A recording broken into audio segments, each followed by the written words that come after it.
Adventist Broadcasting Network, ABN.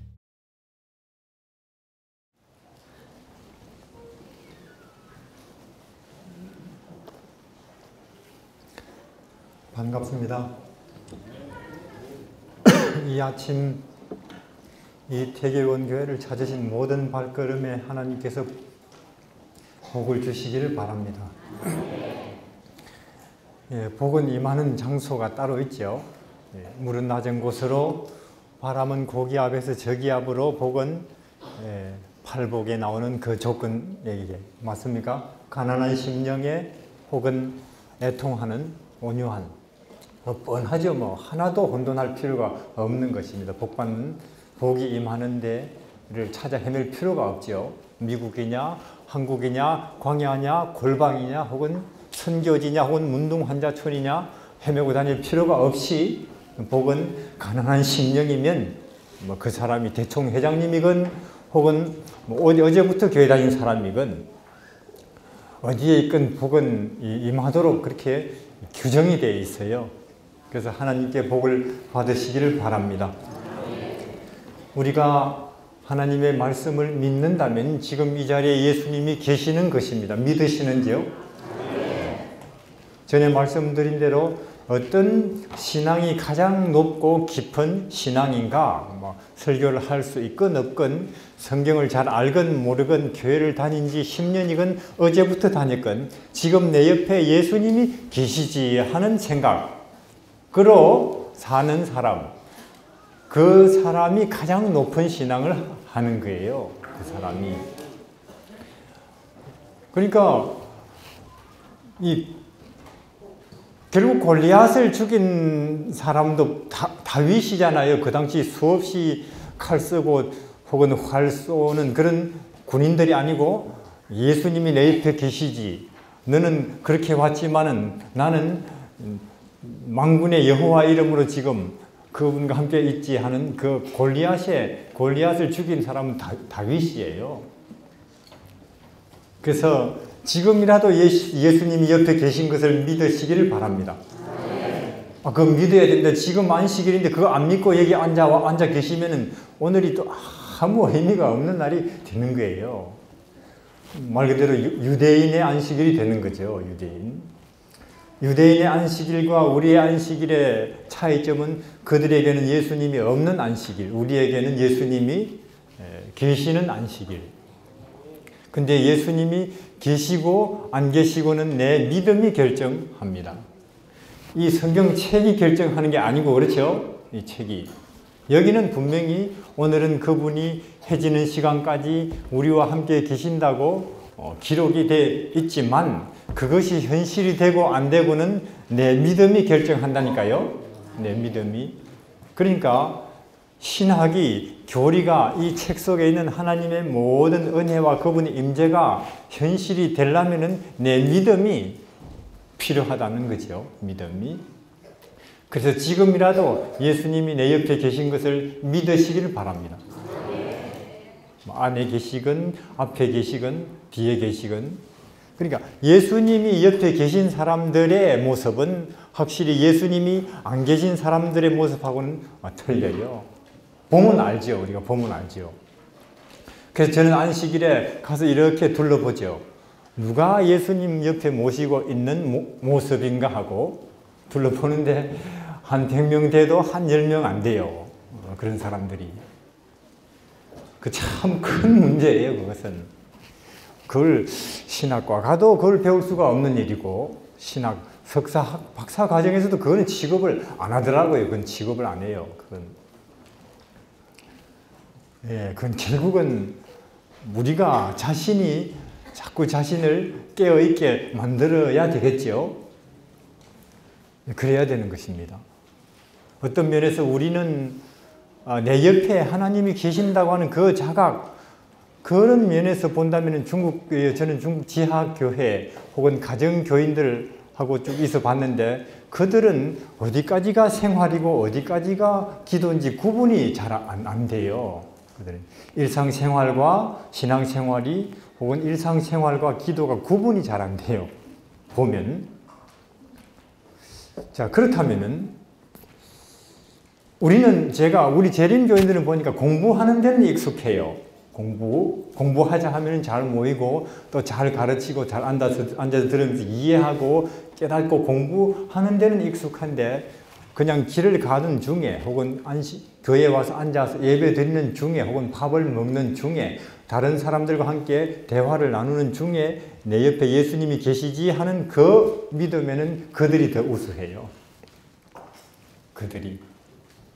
그러면 앞으로 또 골리앗이 등장할 것인데, 그렇죠? 예언이 맞다면 휴업령이든 매매권이든 사형 명령 이건 우리 앞에 닥칠 텐데 앞으로 그때 누가 골리앗을 죽일까요? 앞으로 또 골리앗이 등장하면 공부 많이 한 우리일까요? 우리 옆에는 항상 예수님이 계시지 하고 믿는데 익숙한 그들일까요?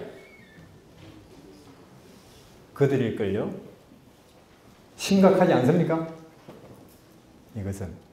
아니, 우리의 그렇게 많은 신학 공부가 세천사 기별이 믿음으로 말미암는 의 안식일, 다니엘서, 계시록이 골리앗을 정작 죽이는 데는 쓸모가 없다니 충격적이지 않아요?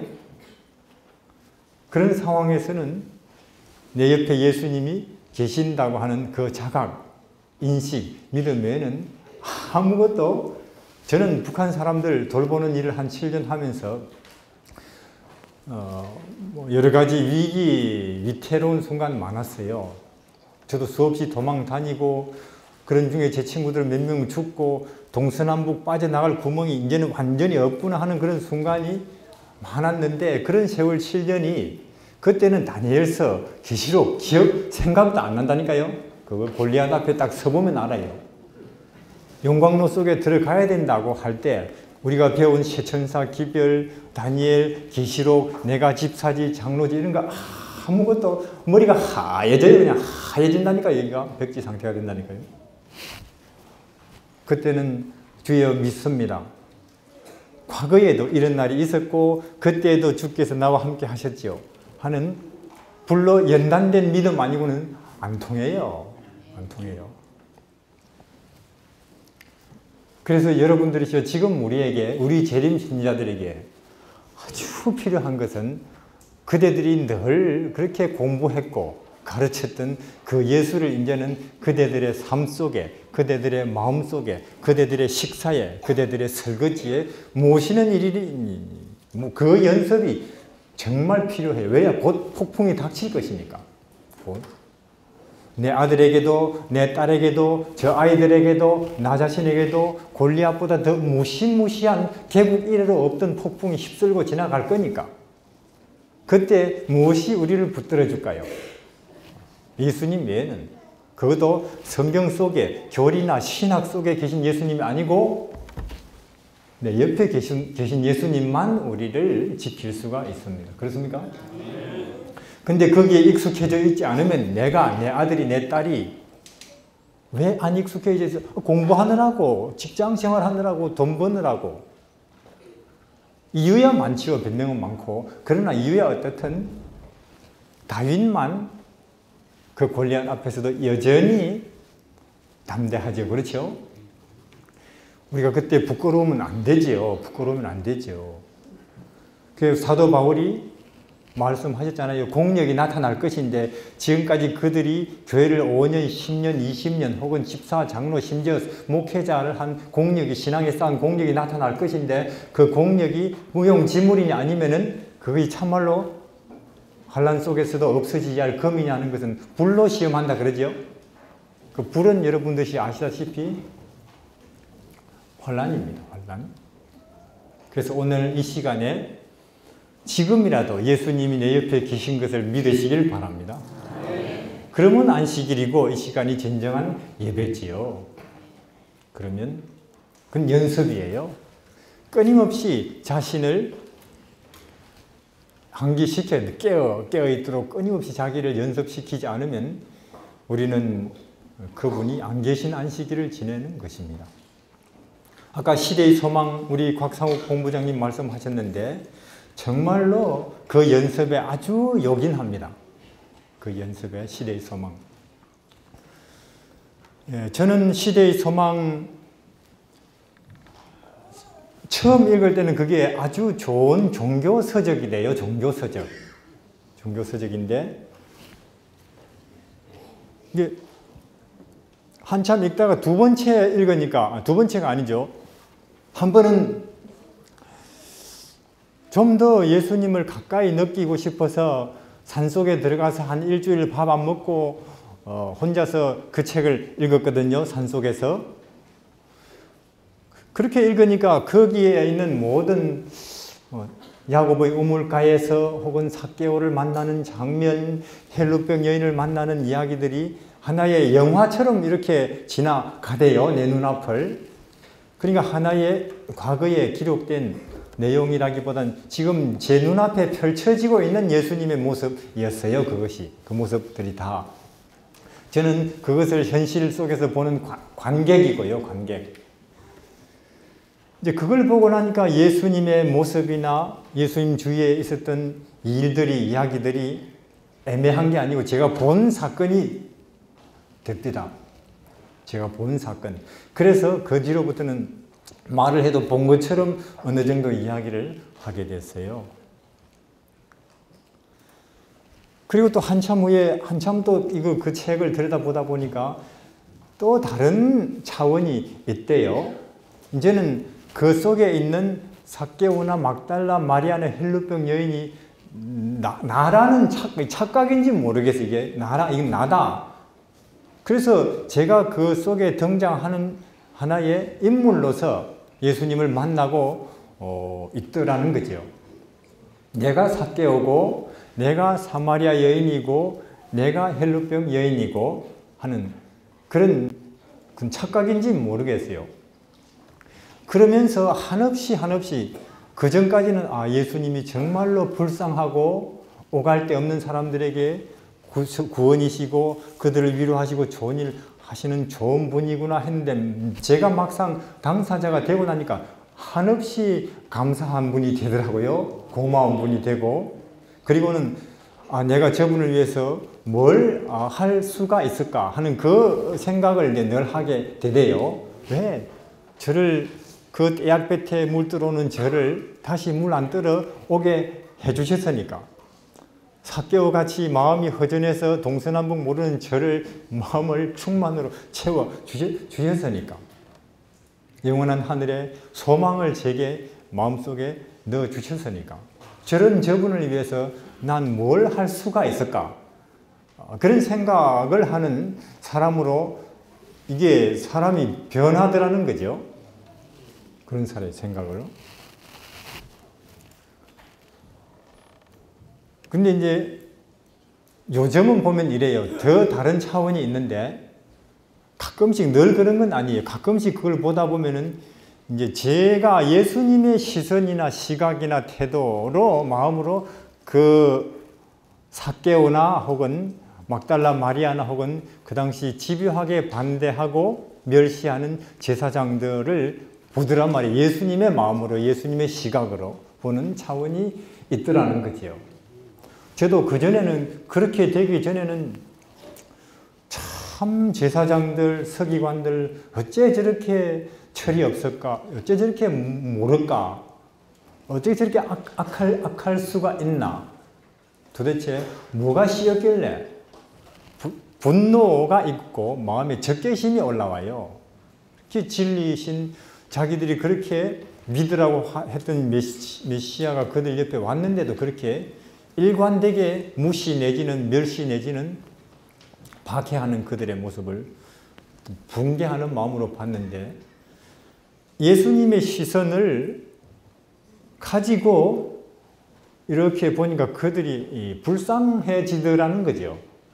더 이상 참 저럴 수가 어떻게 있을까?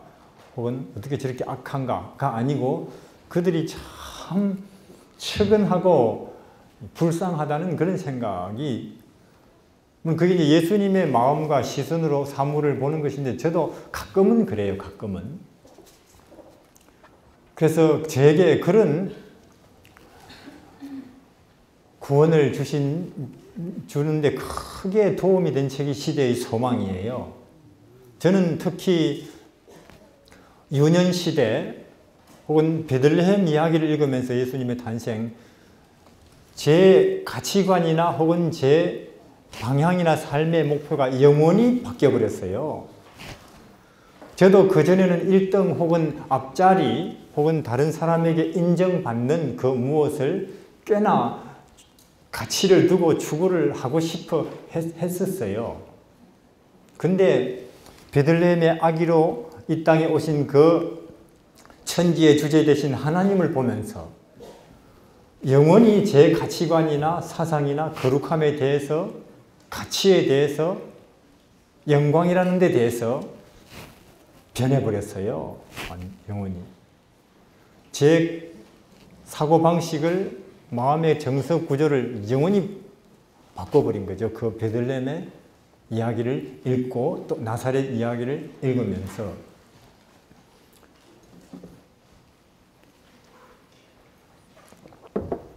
제가 법정 스님이 쓴 무소유 읽는다고 그리 되겠어요? 아닙니다. 그 아기로 누워 계신 천지의 주제를 보면서 저것이, 저는 거기서 하늘을 봐버린 거예요.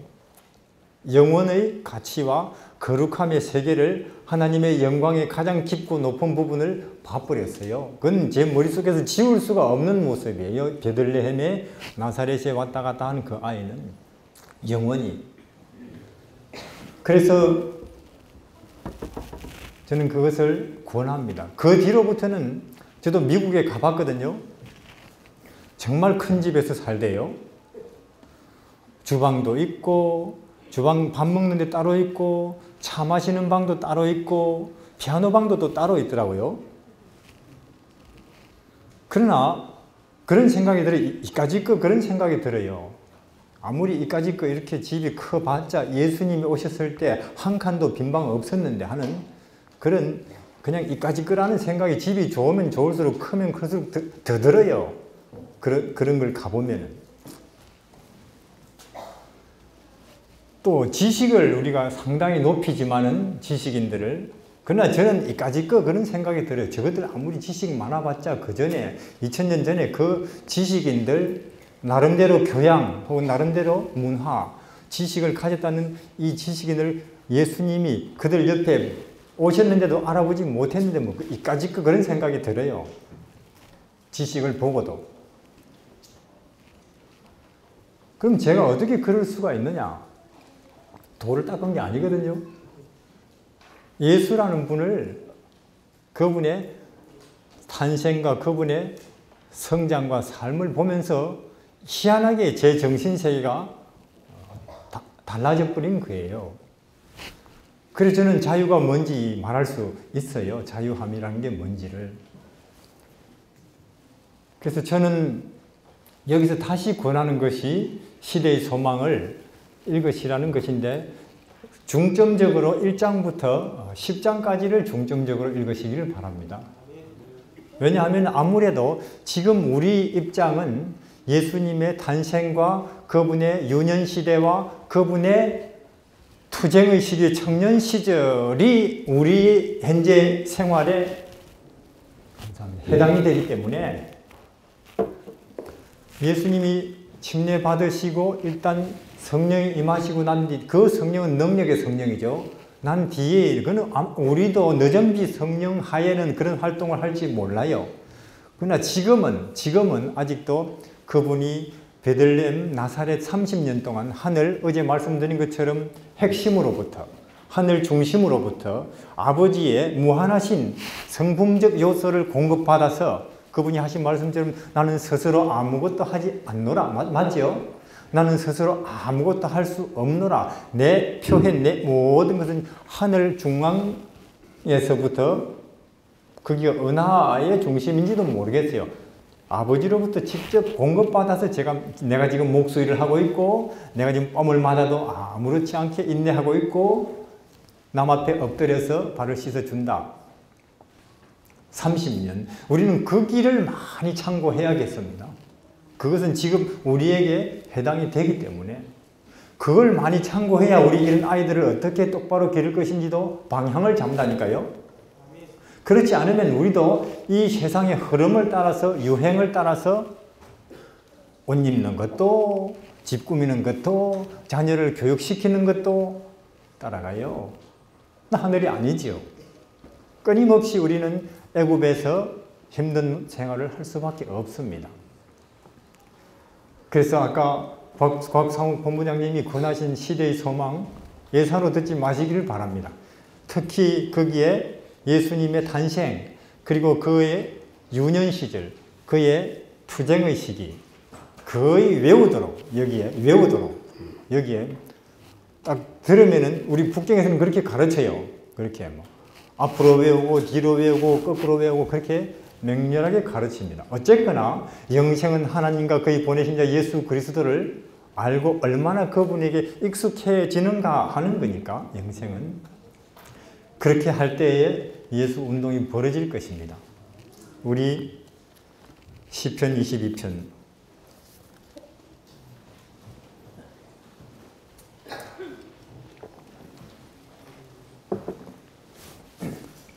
6절에 나는 벌레요 사람이 아니라 사람의 회방거리요 백성의 조롱거리니이다. 나를 보는 자는 다 비웃으며 입술을 비죽이고 머리를 흔들며 말하되 저가 여호와께 의탁하니 구원하실 걸 저를 기뻐하니 건지실 걸 하나이다.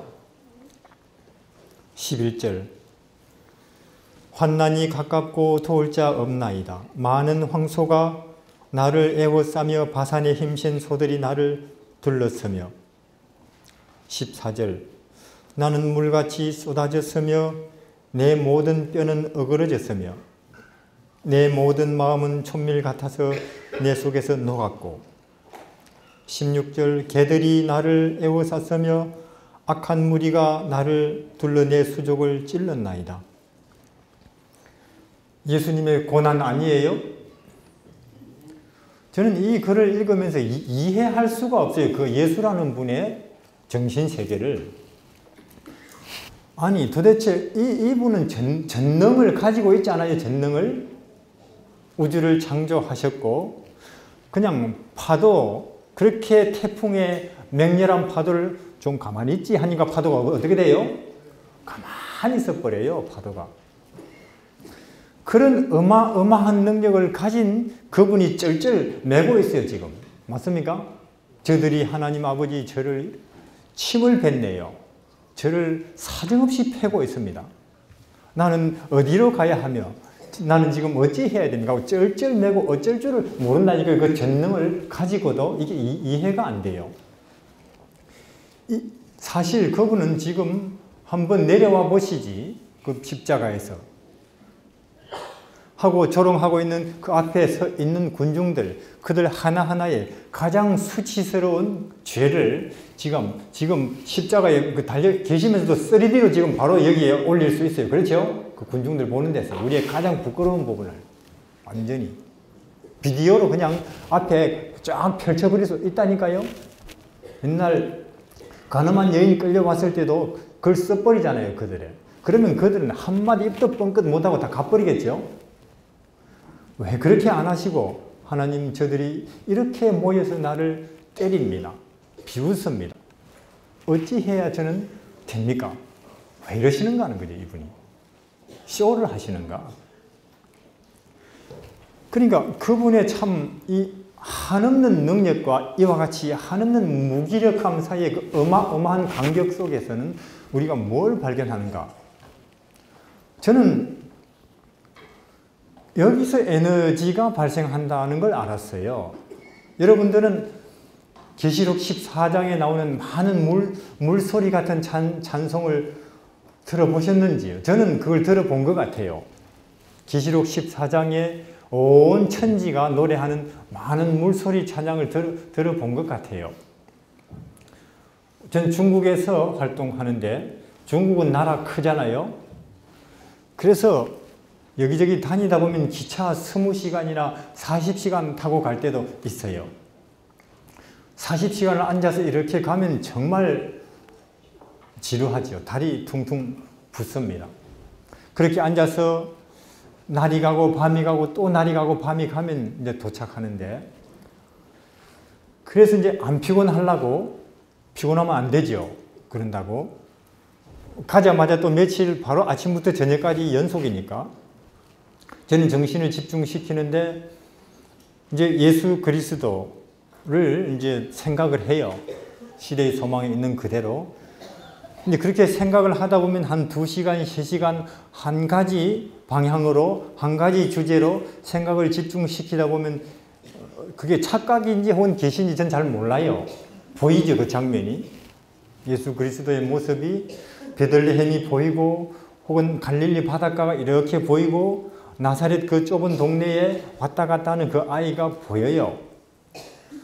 보이는데 어느 날은 요한계시록 12장, 요한계시록 5장이 보이죠. 아시다시피 요한계시록 5장은 예수님이 천만 천사와 모든 우주의 별들의 대표자들 모인 가운데 대관식 하는 장면 아닙니까? 왕으로.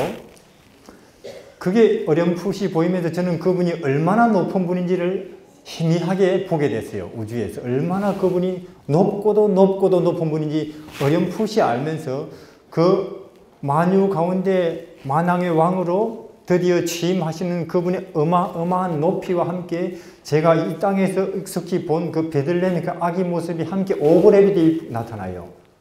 함께 보인다니까요. 함께.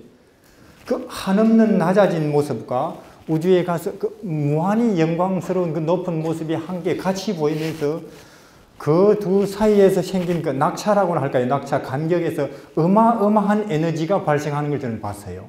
거기서.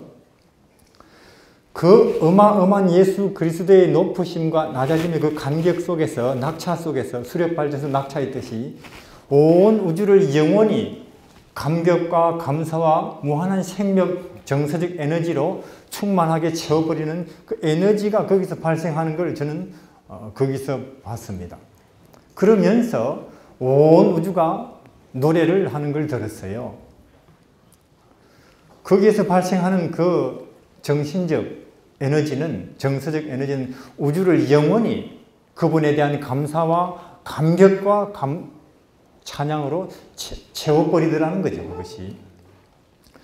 그러면서 이렇게 보니까 노래 안 하는 게 없어요. 노래를. 온 천사들이 노래를 부르고 있고 사람들도 노래를 부르고 있고 저도 노래를 부르고 심지어 나무들도 산도 그리고 바위들도 노래를 다 부르는데 나중에는 제가 앉아있는 의자도 노래를 부르는 듯한 착각을 제가 받아요. 의자도. 노래 안 하는 게 아무도 없어요. 그렇게 어마어마한 예수 그리스도. 요한계시록에 나오듯이 요한계시록의 노래의 강조점이 하늘 그 영원히 회복된 그 사회에 가서도 죽임을 당하신 어린 양에게라는 표현이 자주 나오잖아요. 그러니까 지금 온 우주 만유 중에 만왕의 왕으로 계신 지금 저 영광스러운 저분은 죽임을 당했었다 하는 것을 잊지 말자는 거예요. 우리가. 그분은. 그러니까 우리가 하나님께서 애굽의 백성들 데리고 나와놓고도 절대로 너희가 가나안 땅에 가서 내가 너희들을 편안하게 살게 할 때 애굽에서 종노릇 했던 때 잊지 말라는 거예요. 왜? 그 간격 속에서 우리에게 은혜와 감사함이 발생하니까. 책에서 나오는 게 아니라니까요. 책에서.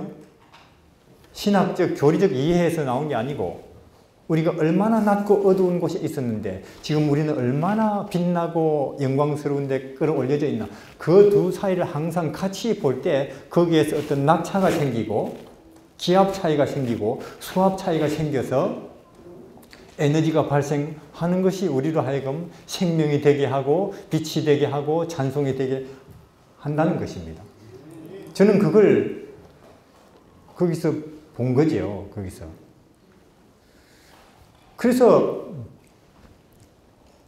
노래 안 하는 게 아무것도. 저도 노래를 부르는데 아무리 노래를 크게 불러도 그 장면에서 그 속에서 온 우주가 노래로 꽉 차 있는데 모든 것이 다 노래를 하는데 제가 아무리 노래를 불러도 모자란다는 느낌이 들면서 그만 제가 노래가 돼버렸으면 좋겠다는 걸 착각이 들어요.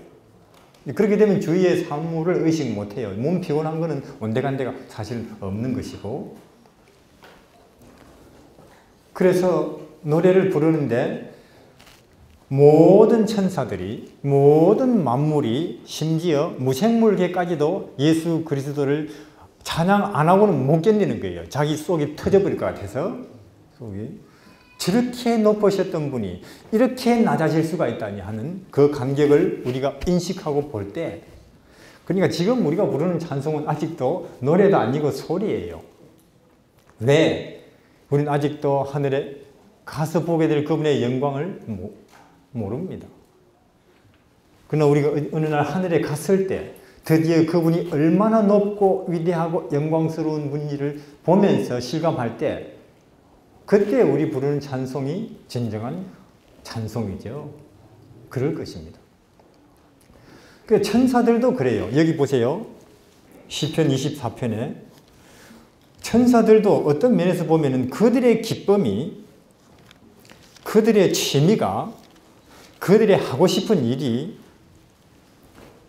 24장 7절에 문들아 너희 머리를 들지어다 영원한 문들아 들릴지어다 영광의 왕이 들어가시리로다. 영광의 왕이 니시뇨 강하고 능한 여호와시요 전쟁에 능한 여호와시로다. 문들아 너희 머리를 들지어다 영원한 문들아 들릴지어다 영광의 왕이 들어가시리로다.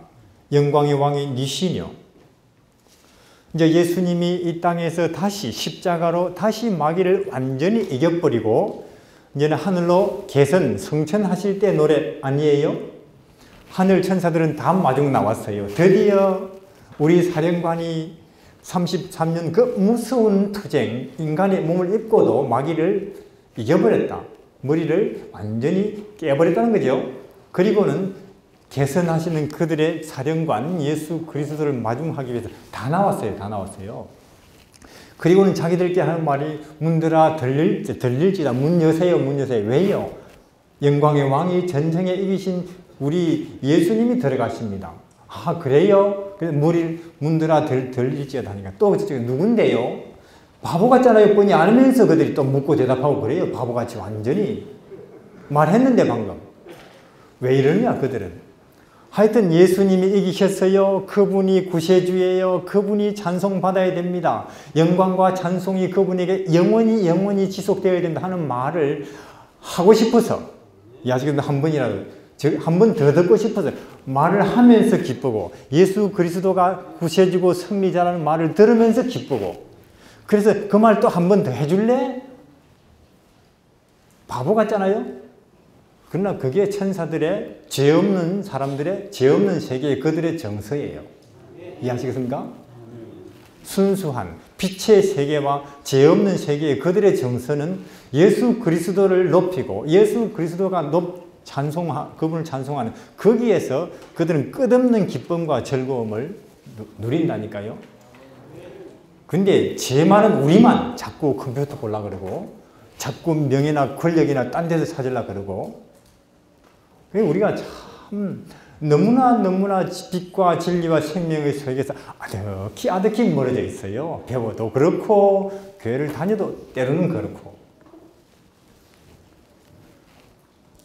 우리는 많은 물소리 같은 찬송을 어느 날 하늘에 가서 불러야 되는 것입니다. 근데 그때 그렇게 그들이 만유가 노래를 부르는데 드디어 우리가 인간들이 노래를 부르기 시작하더라는 거죠. 거기 하늘에 가서. 근데 하늘에 가서 만유가 노래를 부를 때 누가 노래 부르는데 제일 감동이 있고 에너지가 크냐? 우리가 부르는 노래가. 왜냐하면은 우리는 예수 그리스도의 베들레헴의 그 탄생, 추울 것이다. 그것은 실감할 수 있습니까? 그건 너무나 초라하지 않나. 그것도 그냥 지금처럼 번듯하게 너무 반듯한 축사 아니고 2000년 전에 축사 마구간은 여러분들이 굴 파가지고 앞에 가만히 문짝해 놓은 거예요. 가만히. 거기다가 뭐 소똥 혹은 돼지, 소똥, 말똥, 양똥은 한쪽에 옆에 제껴져 있고 그 깨끗한 풀 좀 골라가지고 깔아놨을 거예요. 그 메시아 천지의 주제는 거기 누워 계신 거예요. 그리고 그때는 늦은 가을이라 추울 것입니다. 그분이 맞고 무시당하는 데서 오는 그 감정적, 신체적 슬픔과 고통을 공감할 수 있을까요? 우리는 있지요. 왜? 우리도 같은 몸을 갖고 같은 감정을 갖고 있으니까. 근데 천사들은 그걸 알 수가 없어요. 천사들은. 맞습니까? 알고는 싶은데 배고픔이라는 게 뭐예요? 더위라는 게 무엇입니까? 무시당할 때 기분이 어때요? 그들은 도무지 알려고 해도 그들은 알 수가 없는 것이에요. 그래서 그들은 우리 예수님의 높으신 것은 잘 알지만은 그 낮아지신 그것의 의미와 그것의 정서적인 상태 몰라요. 우리는 압니까? 알죠. 그래서 제가 여러분들이 시대의 소망, 베들레헴, 유년시대, 투쟁의식을 읽어보면 그걸 아는 지식을 가지고 하늘에 가서 그분의 높으심을 이제는 보겠지요. 그러니까 우리 인간이 아는 예수 그리스도의 높으심과 낮아짐 사이의 낙차가 제일 크단 말이에요. 그래서 우리가 부르는 노래가 가장 우주를 감동시키는 노래가 될 것인데 우리가 막상 노래를 시작하면 천사들도 노래를 그쳐버려요. 제 말뜻을 이해하시는지요? 멍하니 그들은 입을 다물지 못하고 우리 노래를 듣습니다. 나도 저렇게 노래를 불러 봤으면 한없이 부러운 모습, 표정으로 우리 노래를 듣는. 그래서 천사들이 저는 그런다니 지금 우리하고 천사 입장하고 바꾸자면 당장 바꾼다네요.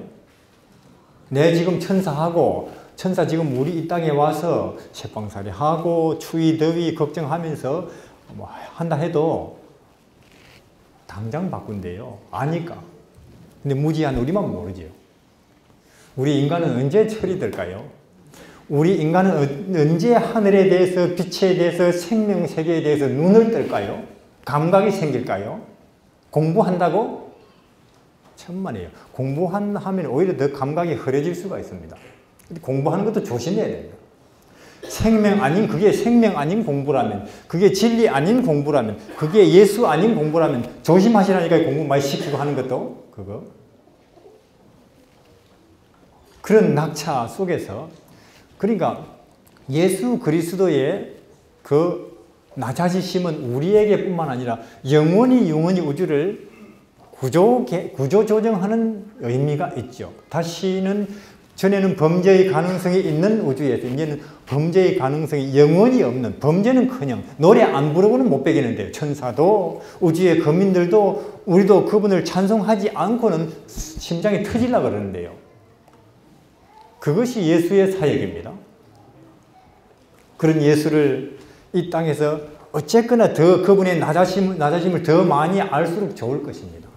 그러니까 많이 읽으시고 더더군다나 더 그분의 낮아지심에 동참하시고 싶다면 나도 낮아져 보시기를 바랍니다. 왜? 그러니까 사도 바울 같은 사람도 그가 가질 수 있는 가장 큰 영광을 어디에다가 딱 정해놨는 그분처럼 나도 고난을 당해봐야지. 여러분들 빌립보서에 보면은 빌립보서 한번 볼까요? 사도 바울이란 사람은 이 정서 세계가 이래요.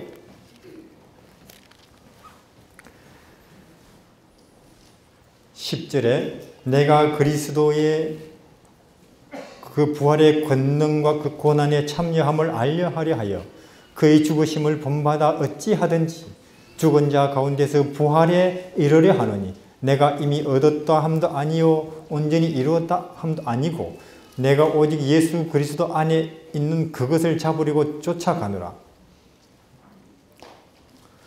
사도 바울이라는 사람은 가만 보니까 하여튼 예수 그리스도, 자기가 아는 한 예수 그리스도가 했던 일을 다 따라하고 싶은 거예요. 이 사람은 모든 걸, 사도 바울은 완전히 예수 그리스도 따라쟁이에요. 다시 말해서 예수 광이에요. 예수 광. 그래서 예수 그리스도가 당했던 일, 수치, 모욕, 심지어 죽으심까지도 다 따라 해보고 싶은 걸 그의 인생 목표로 딱 잡아놓고 있어요. 사도 바울은. 그만큼 사도 바울에게 있어서는 예수 그리스도가 황홀했어요. 그분이 아름답고 그분이 너무나 넋을 빼버리는 모습이었고, 그래서 가능만 하다면 그분 모든 것을 따라 해보고 싶다. 심지어 죽는 것까지도, 부활까지도.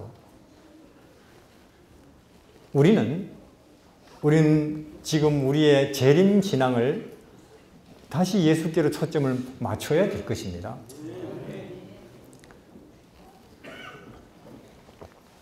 우리는 가는 길에 대해서 말할 수가 없습니다. 물이 가는 길이 동쪽 혹은 서쪽이라고 말할 수는 없습니다. 물이 가는 길은 지금 위치보다 낮은 데면 거기가 물이 가는 길 아니겠어요? 생명의 길도 빛의 길도 진리의 길도 예수님의 길도 그렇습니다. 낮은 곳으로 가는 길이에요. 자기를 비우고 있는 것을 버리고 포기하고 끝내는 십자가로서 생을 마감하는 가장 수치스럽고 가장 부끄러운 모습으로 가장 치욕스러운 모습으로 생을 마감하는 그 방향이 예수께서 딱 정해놓고 이 땅에 오신 자기의 길이라니까요. 그러나 그것은 생명의 길이고 그것이 빛의 세계의 길이고 그것이 구원의 길이라 그 말이에요. 그게.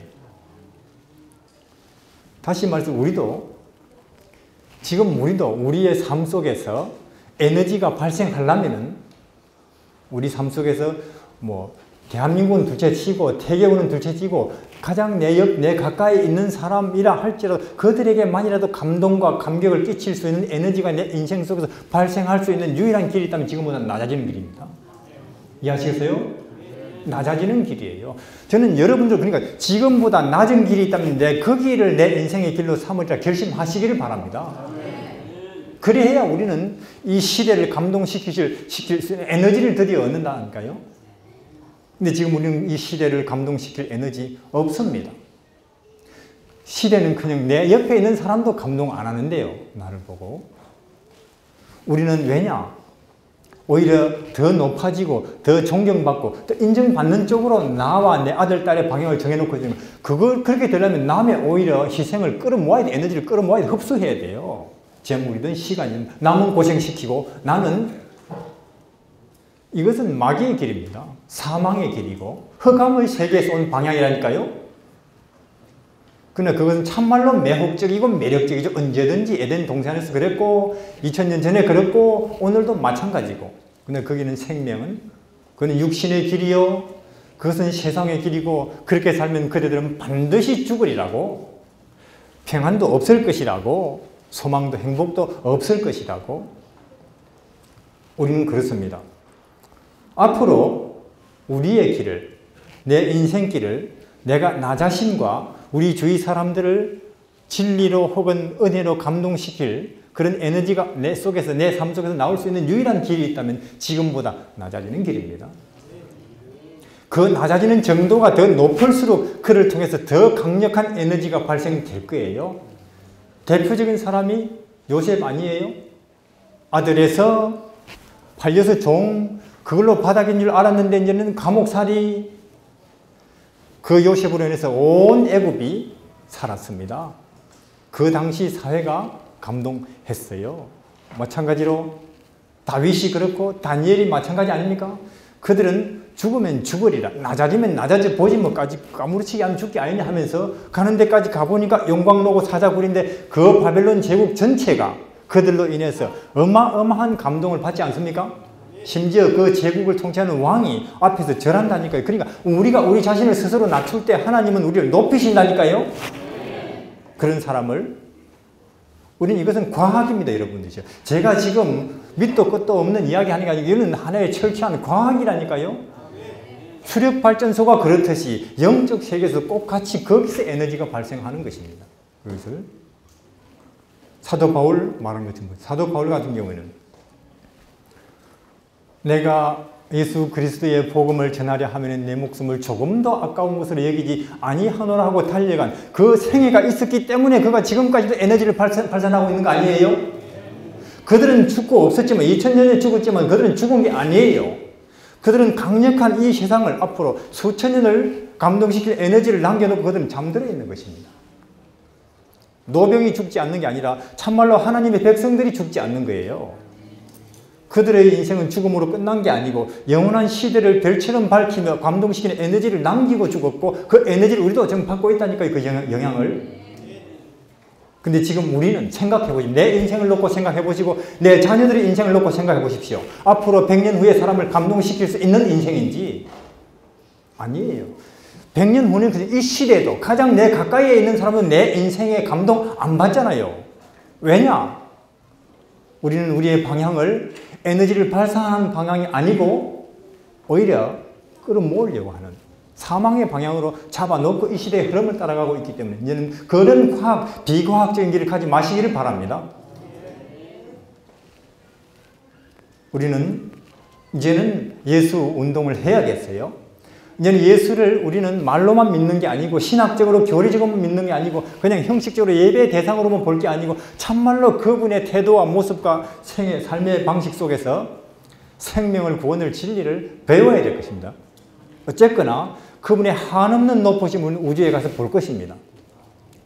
볼 것이고 그분의 한없는 낮음을 아는 우리는 그분이 한없는 낮으심을 가진 지식을 가지고 가진 우리는 거기 가서 그분의 높으심을 볼 텐데 그 무한한 그분의 높으심과 낮아짐 사이에 발생하는 간격 속에서 영원한 생명 에너지가 발생할 거예요.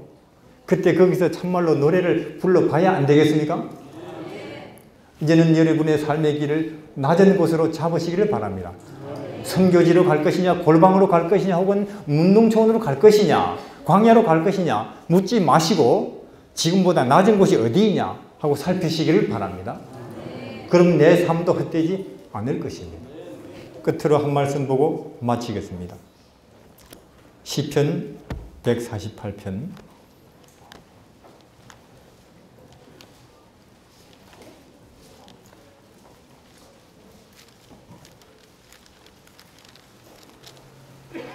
할렐루야. 하늘에서 여호와를 찬양하며 높은 데서 찬양할지어다. 그의 모든 사자여 찬양하며 모든 군대여 찬양할지어다. 해와 달아 찬양하며 광명한 별들아 찬양할지어다. 하늘도 찬양하며 하늘 위에 있는 물들도 찬양할지어다. 그것들이 여호와의 이름을 찬양할 것은 저가 명하심의 지음을 받았음이로다. 저가 또 그것들을 영원히 세우시고 피하지 못할 명령을 정하셨도다. 너희 용들과 바다여 땅에서 예수님을 찬양하라. 물과 우박과 눈과 안개와 그 말씀을 쫓는 광풍이며 산들과 모든 작은 산과 과목과 모든 백향목이며 짐승과 모든 가축과 기는 것과 나는 새며 세상의 왕들과 모든 백성과 방백과 땅의 모든 사사며 청년 남자와 처녀와 노인과 아이들아 다 예수 그리스도의 이름을 영원히 찬양할지어다. 그 이름이 홀로 높으시며 그 영광이 천지에 뛰어나심이로다. 저가 그 백성의 뿔을 높이셨으니 저는 모든 성도 곧 저를 친근히 하는 이스라엘 자손의 찬양거리로다. 할렐루야.